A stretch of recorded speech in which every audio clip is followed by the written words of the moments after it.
Every month, weird stuff happens in the world of gaming, and every month, Game Ranks is right there to chronicle it. Hi folks, it's Falcon, and today on Game Ranks, the weird gaming stories of May 2022. Starting off at number 10, there is a new Oculus Quest 2 add-on. It is a breathing apparatus to allow for the simulation of various things. Firstly, it allows you to simulate that you are in fact a villain from the Metal Gear Solid series. No, it actually simulates breathing inputs, so you can do things in the virtual world like blow up balloons, and smoke can affect the amount of air that you can breathe in, quote-unquote simulating suffocation, which is, I don't know if that's something that appeals to me that much. I don't like the idea of knowing what it's like to suffocate, but you know, I guess blowing out candles on a birthday cake might be great, depending on what context it's in. Like, maybe ninjas all bust through the windows the moment after you do it. Like, oh,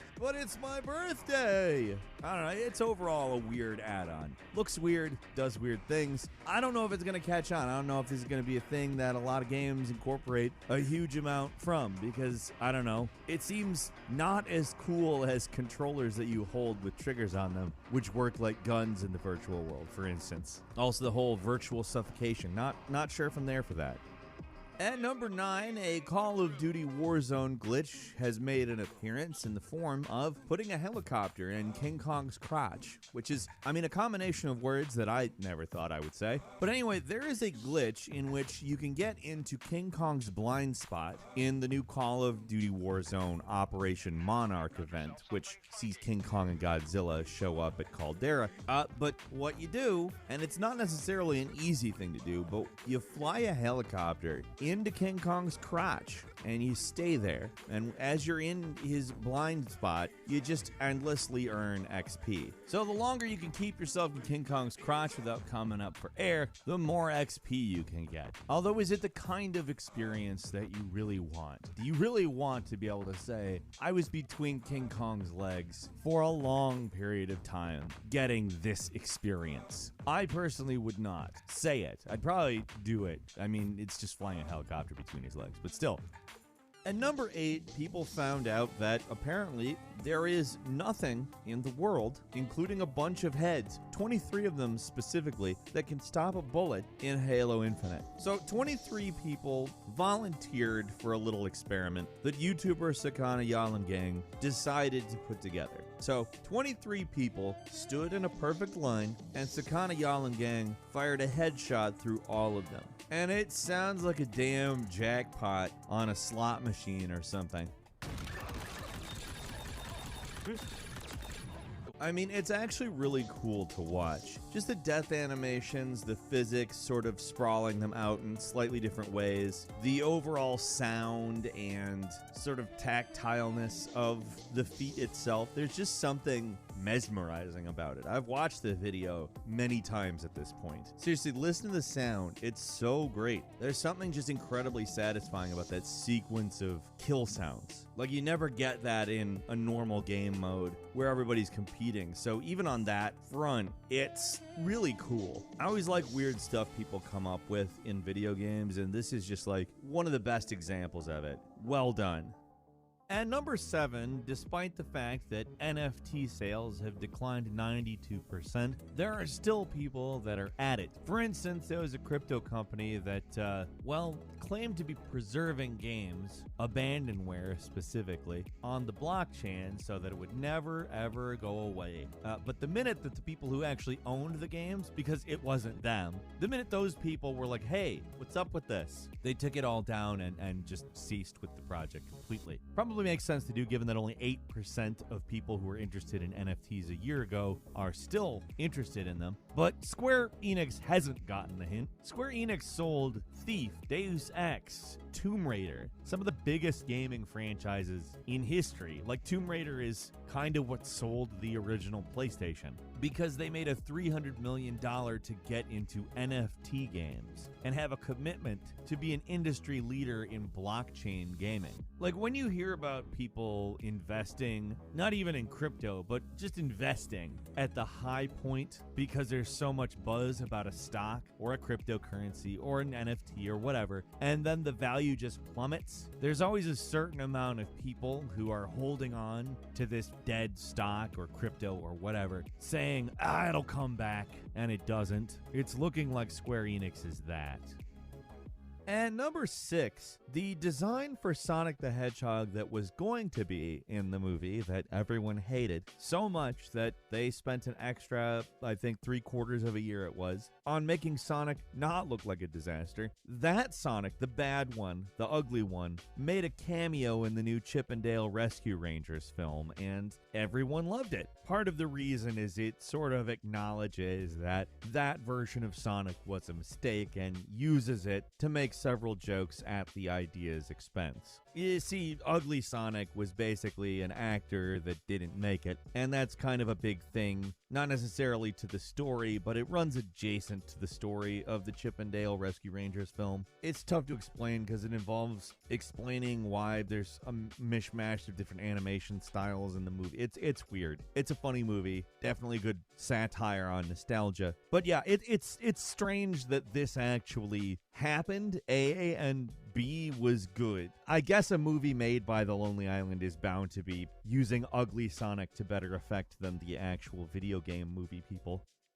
And number 5, EA. Well, EA isn't looking great. 2 things to talk about with EA. First, they lost FIFA, so now they're just going to be EA Sports FC, which is obviously not a particularly catchy name. But the game isn't going to actually be different because EA still retains deals with pretty much every team. I can't imagine, other than having a dumb name now, that people will even really notice the difference. But this happens in the midst of EA smelling the money, with Sony and Microsoft buying up a ton of companies to become exclusives on their consoles. You see, EA noticed that Activision Blizzard was purchased for an astounding amount of money and immediately started trying to find people to buy them. Apparently Comcast NBC or NBC Comcast Universal, whatever they are now, was gonna buy them, but then they couldn't agree on pricing. I'm guessing EA thinks that they're worth more than they are. I don't know. They don't have FIFA anymore, and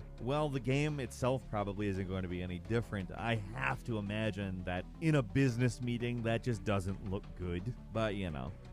At number 4, there is a Dead by Daylight dating sim coming out. Yeah, I don't think anyone was asking for such a thing. Dead by Daylight, of course, the long-running asymmetrical multiplayer game in which lots of different killers face off against each other. But I never, think, long-running asymmetrical multiplayer game. Too bad that's not a dating sim. The game is called Hooked on You, and it features the Huntress, the Spirit, the Trapper, and the Wraith.